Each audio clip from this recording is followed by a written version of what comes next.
What intrigues me is you have style, clearly have style, and you clearly have your own sense of style is part of who you are and what you do. Was it there then? If I look back a different way at my own childhood, there was this elemental curiosity about everything. If it was talking to my father about what it was like to be in the war, if it was talking to friends who were doing other things, who'd been to a baseball game, was there about young Ralph Lipschitz a sense of style, of a guy who was a kind of, somehow knew the right thing? I was a cool guy. That's what I was asking. I was Said cool. better. I was cool. Yeah. I knew just when to come into the dance. Yeah. I don't know. You know, I had older brothers, so, you know, when you have older brothers to live up to, in a way, you sort of, you're advanced more than kids your own age. So maybe I sort of wore what my brothers wore, and I never thought about style. I didn't know what that word meant. I didn't know what designer meant. But you didn't have to know what it meant to have it. I don't know. You know, it's, I would say I was more, I had a sense of, I felt I had a sense of leadership in terms of feeling good about what I did, and I felt good where I was because I, you know, I just had my friends and I played ball and things like that. So I don't think I thought of style. I think it wasn't on my mind at the time. I did what I did and wore what I was, but it was more, style came later in terms of what is today's word of style. And what was the breakthrough in terms of the business that set you on your way? Was it those wide lapel ties that were the hit of one season and that Bloomingdale's bought and wanted to narrow and you refused to narrow them? I think, let me start really in the beginning, because it's not a matter of breakthrough. I think there's an attitude that I've learned that is sort of interesting, because I've sort of, as I've been growing up and became a grown-up, I sort of watched myself, I sort of almost stepped back and said, who is this guy? What's happening? It's like almost, we all somehow in a way think, we sort of never feel like we're really grown up in a way. We're looking at ourselves and say, look at me, look what I'm here. That's right, that's right. You know, look what I'm doing here. Yeah, exactly. And so in a way, you're sort of laughing at yourself as you're watching this guy grow up. Yeah. And all of a sudden you look in the mirror and I said, I got gray hair. I can't believe this. So the breakthrough, you know, my life and my career has been an accumulation of build. I think it's not a breakthrough. It's a matter of staying on a path, staying in a direction, having a point of view, believing in what you're doing, and having the scope and the focus to say, this is who I want to be, this is what I like. Now, what was that? Let me just talk about the idea again, because it interests me, because it is so pervasive today in our culture. And this notion, it is said that General George Patton, for example, had an image in his mind, in his head, of what a general was like. And he became that. Mm-hmm. And it became him. Right. He lived it, breathed it, so that at some point it was him. Is there any analogy to you along those lines? Yes. Yes. You know, we spoke earlier about dreams, and I said, that's a word I really don't like. And I think you were right about dreams.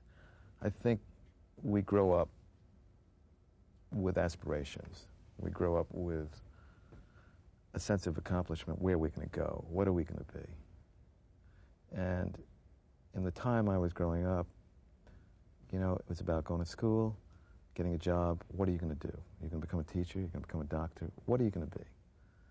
And what are the aspirations and why? Well, the aspirations when I was growing up, to a degree, is, you know, get married, have children, have a nice home. You know, it's still the same thing today, but it's changed maybe slightly. But there were aspirations and dreams of accomplishment in terms of a life you want to live. And so I had the dreams of a life I wanted to live. Love to horseback ride, to just have a good life.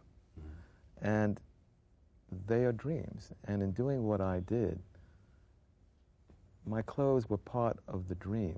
My clothes were part of the world. You can't separate clothing. In my world, you can't set the environment away from what you're wearing.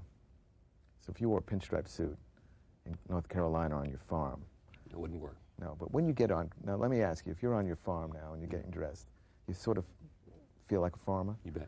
You want to wear your farm clothes? Right. You wear your farm, what you think are the farm clothes that your dad wore or what you thought the farmer was. Right.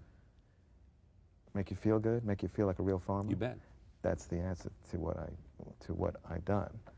In other words, a lot of these things were romantic. Farm clothes, if you look at the kids today down in Soho, you look at the young guys today, what they're wearing, they wear jeans and boots and plaid shirts, and some guys wear motorcycle jackets, some guys wear, you know, different suits. Everyone has a little bit of a dream. They jump into that dream. They see something in magazines.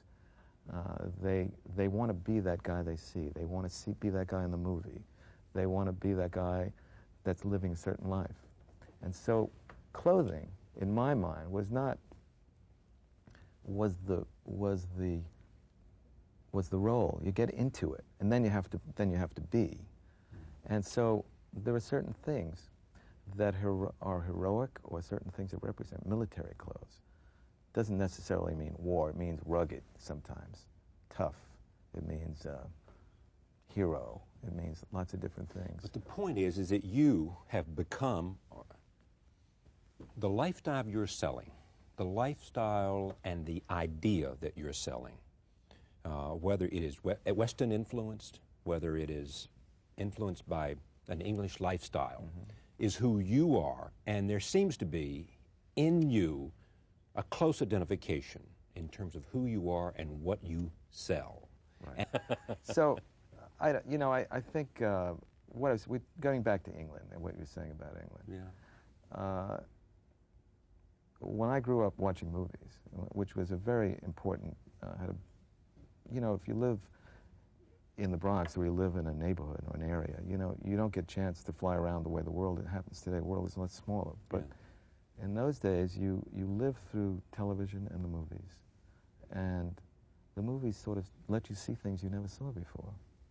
And for some reason, I saw these old-time movies, whether it be Cary Grant or whether it be Fred Astaire or whether it be Douglas Fairbanks Jr.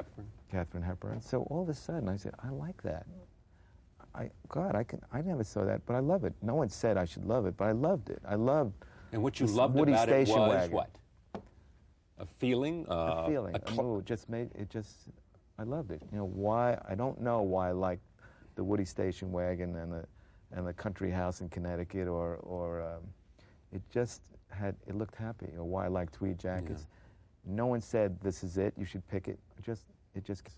Americans still love England. They still admire an English accent.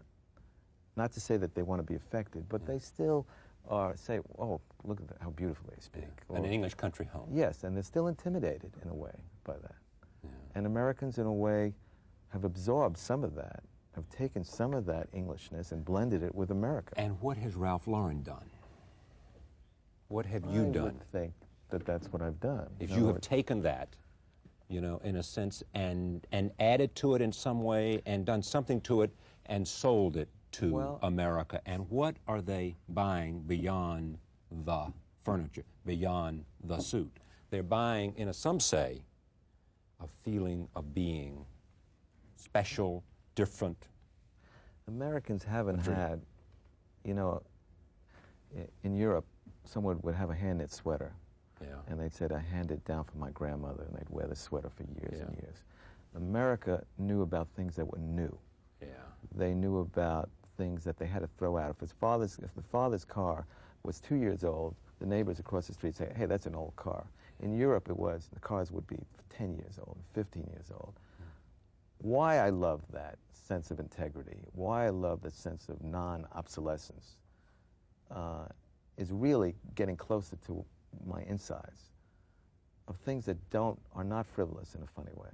They don't go out of style. They're not. The reason I say I don't like fashion in one way is I am in the fashion business, but what I project and what I believe in are things that go on in your life. If you're buying clothes, they may be expensive on one hand, but in the long run, you're going to keep them for a long time because they're timeless. So what I believe in is this timelessness of some of these things. The timelessness of an attitude, the timelessness of an old tweed jacket, suede elbow pads. Let me just pull that one thing. You know, whether I'm 53 years old, whether I was 15 or today, that tweed jacket with suede elbow patches still represents the same things to a lot of people. It represents an easiness and an earthiness and a character. You know, does that make any sense? Yes, of course it does. And faded jeans, old jeans. But there's a strength and a comfort and a... Yes. You're asking me for the word? Yeah. I'm not sure if I have the word.